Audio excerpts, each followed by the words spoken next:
Welcome to our channel পরিব্রাজক।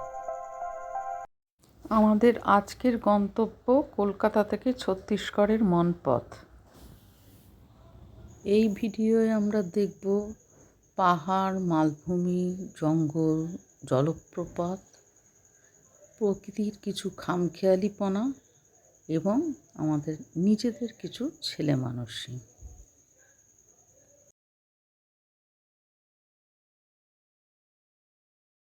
ওই তো টাকলার সামনে দিয়ে এই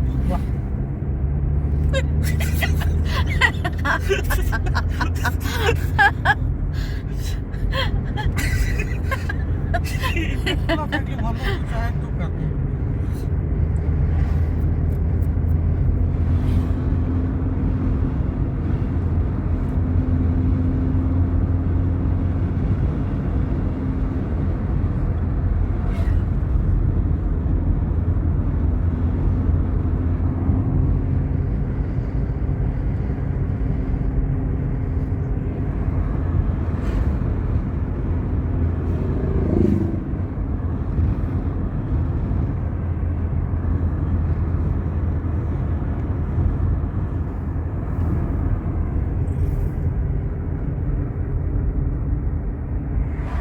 এই রাস্তাটা সিনিকও বেশি হবে মনে হয়। সে তো জানি, তোকে তো জানি। কালকের রাতটা রাঁচিতে কাটিয়ে আজকে সকাল 7টায় আমরা রাঁচি থেকে রওনা হয়েছি মনপথের উদ্দেশ্যে।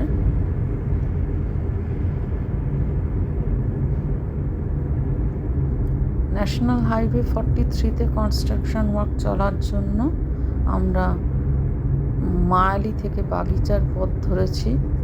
এই পথটাই ঘুরে গিয়ে আবার উঠবে national highway 43-তে।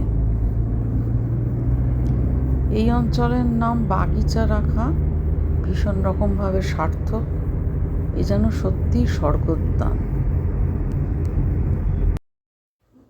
Karma house and restaurant, এটাই আমাদের মনপথে দুদিনের বাসস্থান।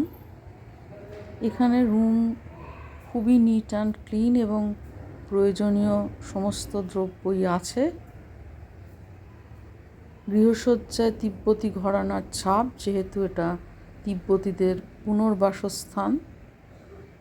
তবে এখানে একটাই সমস্যা যে ডাবল বেডেড রুমগুলি সবই নিচের তলায় এবং সেখানে জানলা দিয়ে কিছুই দেখা যায় না। ট্রিপল বেডেড এবং 4 বেডেড রুমগুলি দোতলায়, সেগুলোর ব্যালকনি আছে এবং সেখান থেকে মালভূমির একটা অত্যন্ত সুন্দর ভিউ পাওয়া যায়। এখানকার রেস্টুরেন্টের খাবার রিজনেবল প্রাইসে অত্যন্ত সুস্বাদু ফ্রেশ খাবার পাওয়া যায়। টয়লেটটিও যথারীতি নিট অ্যান্ড ক্লিন এবং প্রয়োজনীয় সমস্ত জিনিসই পাবেন। গিজার, ওয়েস্টার্ন টয়লেট সবই, কোনো অসুবিধার বা সমস্যার কথা নয়।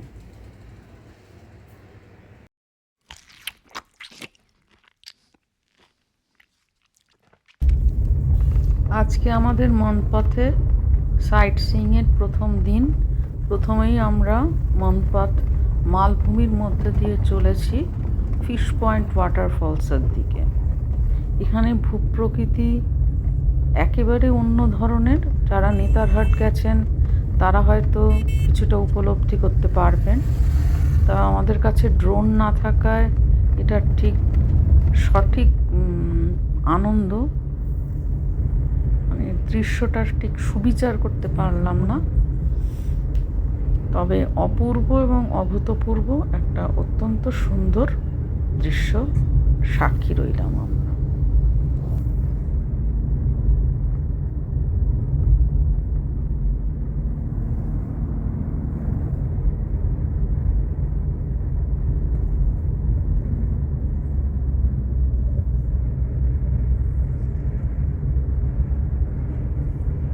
অপূর্ব জায়গা।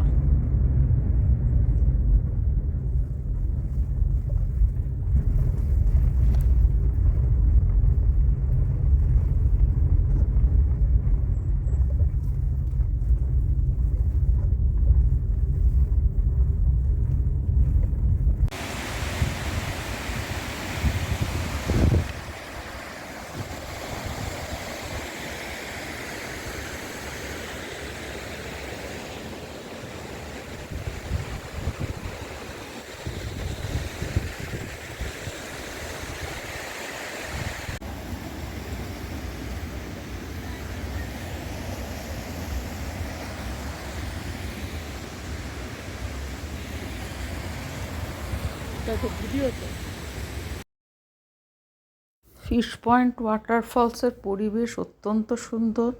পাহাড়ের মাঝখানে সিঁড়ি দিয়ে নিচে নেমে এসে অত্যন্ত সুন্দর পাহাড় বেষ্টিত একটা ঝর্ণা। কিন্তু শীতকাল হয় এখানে মূলধারাটায় জল প্রায় নেই বললেই চলে। আর একটা জিনিস অবশ্যই বলবো যে মানুষ এখানে অত্যন্ত আবর্জনা ফেলে প্রকৃতিকে নোংরা করে তুলেছেন। এটা আমাদের একটা নৈতিক দায়িত্বর মধ্যে পড়ে যে পরিবেশকে পরিষ্কার রাখা, যাতে আমরা চিরদিনের জন্য এর সৌন্দর্য উপভোগ করতে পারি।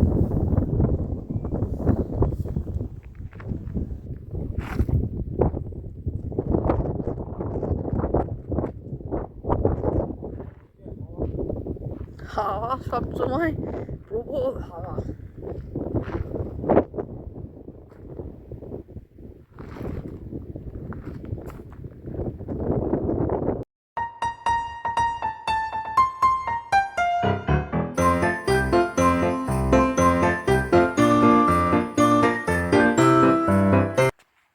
আমরা এখন ফিশ পয়েন্ট থেকে 5 কিলোমিটার দূরে জঙ্গলের মধ্যে দিয়ে হেঁটে চলেছি জলপরি ওয়াটারফলসের উদ্দেশ্যে।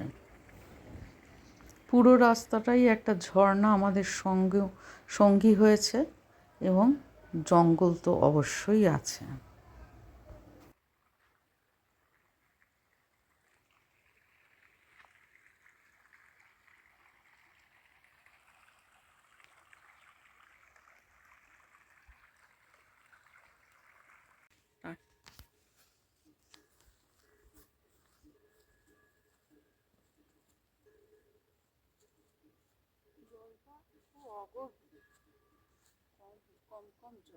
যেটা মনে হচ্ছে ওটাই 1 কোমর হয়ে যাবে, চলে নাম।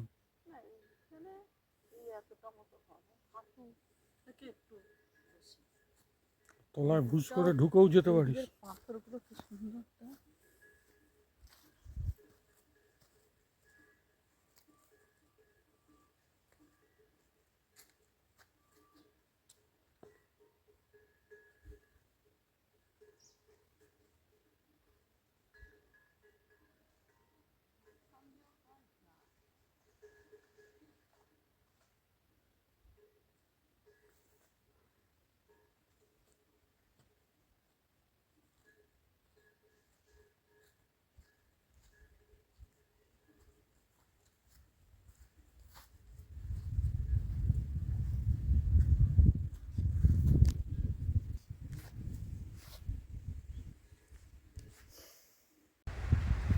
জলপরি ওয়াটারফলসে আমাদের পুরো রাস্তা যেতে পারিনি, সময়ের অভাবে। 1.5-2 কিলোমিটার জঙ্গলের মধ্যে দিয়ে গিয়ে আমরা ফিরে চলেছি আবার ফিশ পয়েন্টের দিকে। এই রাস্তায় বেশ 2-3টে ওয়াটার ক্রসিং আছে, যা এখন শীতকালে পেরোনো খুবই সহজ, কিন্তু বর্ষাকালে পেরোনো কতটা সম্ভব হবে তা বলা খুব মুশকিল।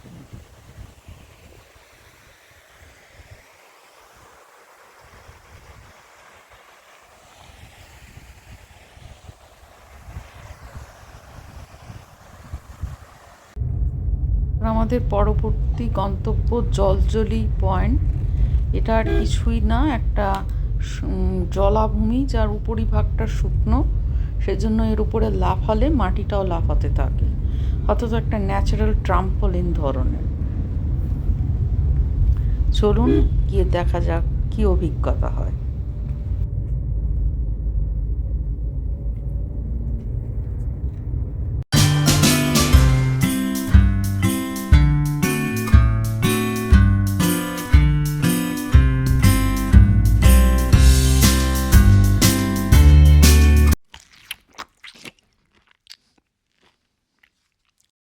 আজকে আমাদের মনপথে দ্বিতীয় দিন। আজকের প্রথম গন্তব্য হচ্ছে টাইগার পয়েন্ট ওয়াটারফলস। চলুন দেখা যাক।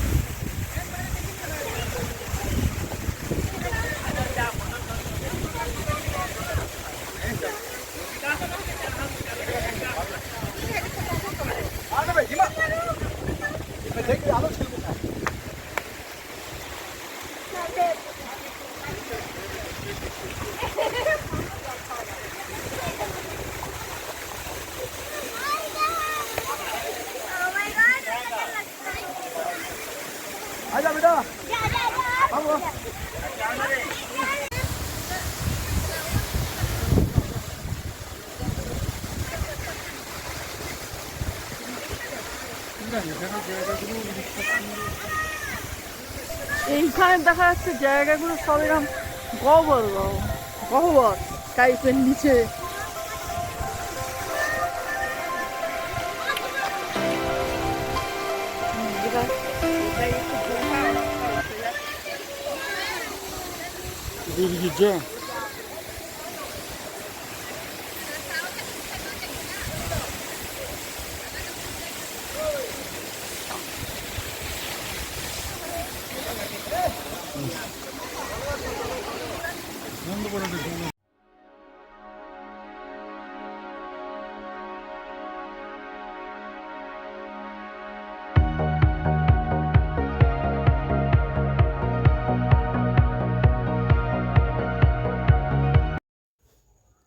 এটা আজকে আমাদের দ্বিতীয় গন্তব্য উল্টাপানি। এখানে পাহাড়ের থেকে যে ঝর্ণা নামছে সেটা জলস্রোত পাহাড়ের নিচের থেকে উপর দিকে চলেছে। এটা প্রকৃতির একটা অদ্ভুত বিস্ময় এবং পুরো জায়গাটাই হচ্ছে পাহাড় বেষ্টিত। আসার রাস্তাটা তো অত্যন্ত মনোরম।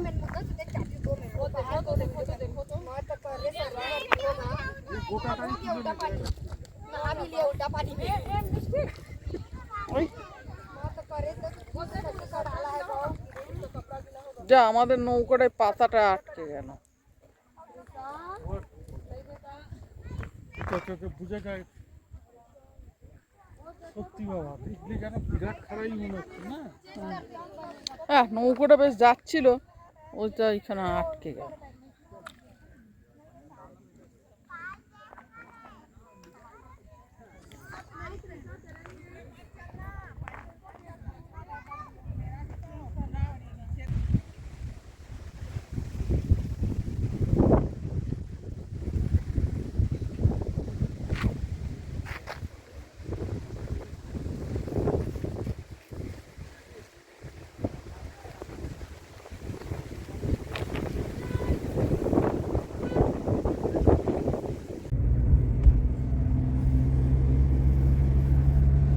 এবার আমরা ঘাঁটি রোড ধরে আমাদের শেষ গন্তব্য ঘাগি ওয়াটারফলসের দিকে এগিয়ে চলেছি।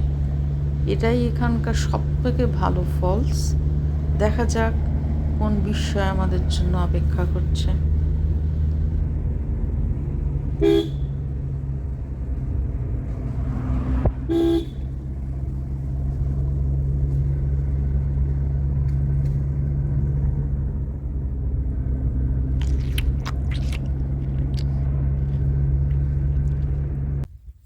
দুর্ভাগ্যের ব্যাপার যে ঘাগি ওয়াটারফলসের মাত্র 3 কিলোমিটার আগে থেকে আমাদের ফিরে আসতে হলো, কারণ রাস্তার অবস্থা এতই খারাপ যে গাড়ি যাওয়া সম্ভব নয়, আর পায়ে হেঁটে যাবার মতো সময়ও আমাদের নেই। তাই আমরা ফেরার পথে একটা ভিউ পয়েন্টে দাঁড়িয়ে শেষবারের মতো মনপথকে দেখে নিচ্ছি।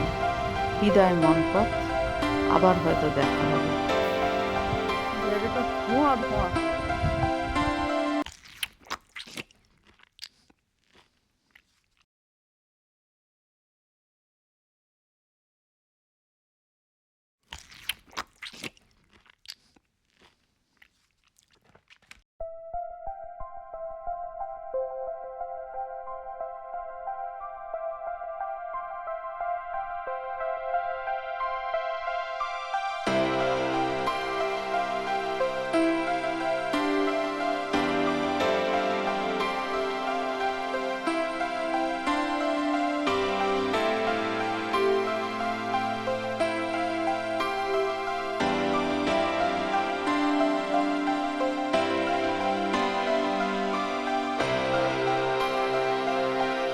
নমস্কার বন্ধুরা, আবার দেখা হবে।